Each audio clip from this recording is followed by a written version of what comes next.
murder and the scenes of destruction, they count on you to become fatigued. It's as simple as that. Tired.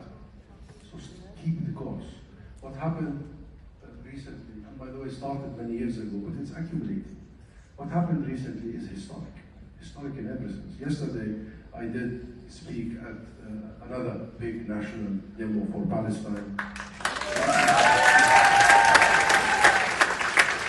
And people are still coming out in hundreds of thousands. All over the UK, not just in London, by the way. I was in the beautiful coastal city of Bournemouth only recently. And you know, it's so the biggest demo for Palestine in that beautiful city, only to call for a ceasefire. So cities, towns, small villages all over the UK. Activism is important. And some people say, oh, what did that do? A lot. First, it sends a message to your government here.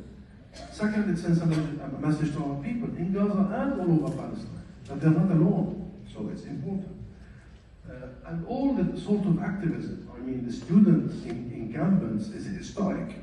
Historic. It only happens once every few generations. Yes, give a hand to the students.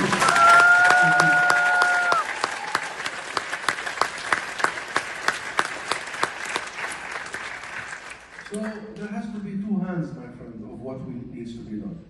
One hand that really help us build. This connects with the question about trauma, because there is collective trauma. There is collective trauma. And I'm really, really worried about our children in particular.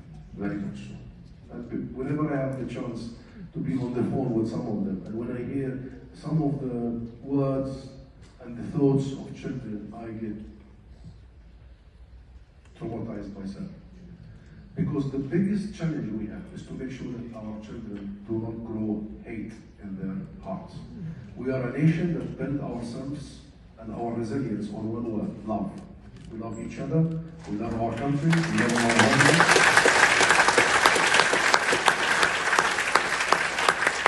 And no matter what Israel did to our children, we need to make sure that they grow up to love their country more than they hate the others. And there is such a huge task for all of us to make sure that the way we were treated. Sakandar asked me where I was born. I was born in heaven, the best place on a refugee camp, because you have the society to take care of you. You have, as if one mother is not enough, I had 20 mothers. And that love that were given to us, they shielded us completely from what happened to them a few years earlier in Akbar. They completely shielded us.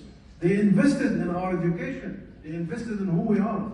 So there is a hand to build, because Israel knows that, you know, it uses maybe a small fraction of its war is military, is a military war, weapons and